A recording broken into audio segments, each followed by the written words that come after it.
నిలిచినట్టి సాత్వి కమలనాభుని వేణుగాన సుధాంబుది మునిగితే విన పరిపూత దేహ కాళిదాసాది సత్కవి కుమారులను గాంచి కీర్తి నందిన పెద్ద కేస్తురాలు బుద్ధాది ముని జనంబుల తపంబున మోద బాష్పముల్ విడిచిన భక్తురాలు సింధు గంగా నదీ జల క్షీర విపుడున్ సింధు గంగా నదీ జల క్షీర విపుడున్ కురిసి బిడ్డల పోషించుకొనుచుచున్న పచ్చి బాలింతరాలు నా భరత మాత మాతలకు మాత సకల సంపత్ సమేత నా భరత మాత.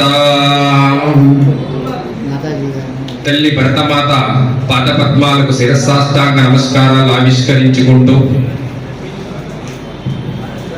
2025 జనవరి 5వ తేదీన మనమందరం కూడా ఆ కార్యక్రమంలో పాల్గొని ఉంటాము. ఆ కల్పన మన మనసులోకి ఒకసారి వచ్చినట్లయితే ఆ విరాట్ స్వరూపాన్ని మనం అందరం కూడా దర్శించాము. 2025 జనవరి 5వ తేదీన దేవాలయాల స్వయం ప్రతిపత్తి మనం తీసుకొని రావాలి అనే ఉద్దేశంతో దేవాలయాలంటే మానసిక వికాస కేంద్రాలు హిందువులందరికీ కూడా. దేవాలయాల్లో మనం పోషించుకున్నట్లయితే హిందూ సమాజం వికాసవంతంగా గుణవంతంగా జీవించడానికి అవకాశం ఉంటుంది. దేవాలయం ఆధారంగానే హిందూ సమాజం కూడా సంస్కరించబడాలనే ఉద్దేశంతో ఏదైతే ప్రభుత్వ ఆధీనంలో ఉన్నాయో ఆ ఆధీనంలో ఉన్న దేవాలయాలన్నింటినీ కూడా మనం తీసుకుని రావడం కోసం ప్రయత్నం చేస్తున్నాము. ఆ రోజున ప్రారంభమైనది దేశవ్యాప్తమైన ఉద్యమానికి మనమే ఆంధ్రప్రదేశ్లోనే ఒక నాంది ప్రకటీకరణ చేశాం.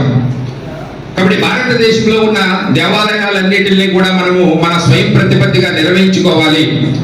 దేవాలయం అంటే ఒక న్యాయాలయంగా, దేవాలయం అంటే ఒక గోశాలగా, దేవాలయం అంటే ఒక ప్రచార కేంద్రముగా, దేవాలయం అంటే ఒక సంస్కార కేంద్రంగా, దేవాలయం అంటే ఒక గోశాలగా, దేవాలయం ఒక నాట్యశాలగా, దేవాలయం అంటే ఒక మల్లశాలగా, యాగశాలగా, ఇలాగ దేవాలయం అంటే మానసిక వికాస కేంద్రముగా దేవాలయాలు ఉండేవి.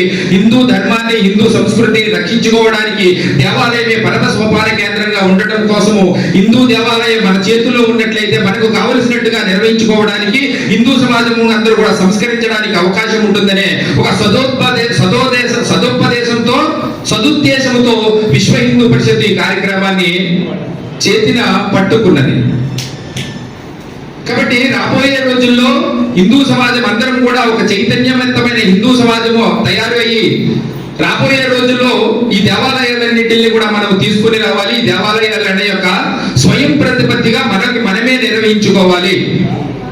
1863లో ఒక చట్టము తయారు చేసి విదేశీయులు చేతిలోకి తీసుకున్నారు.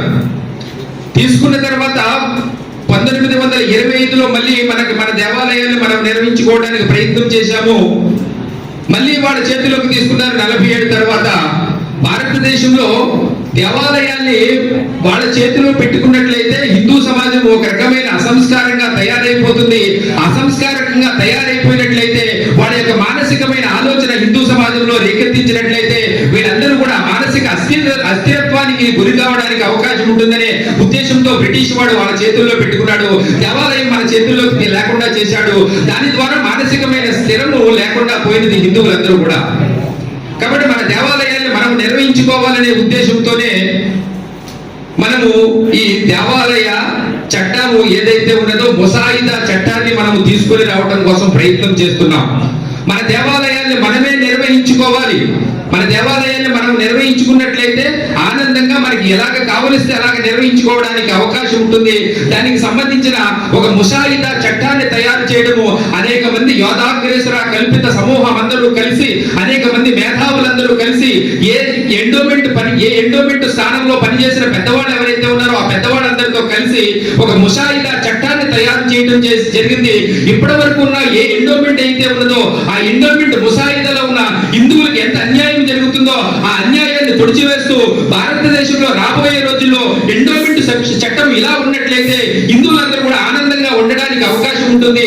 కదిలితే వసూలు చేయటం కాకుండా మేము ఆనందంగా ఎంతసేపు ఉన్నప్పటికీ ఏ రకమైన రుసుము లేకుండా ఉండడానికి అవకాశం ఉండే ఒక ముసాయిదా చట్టాన్ని తయారు చేసే ప్రయత్నము విశ్వ హిందూ పరిషత్ పెద్దలు చేస్తూ ఉన్నారు.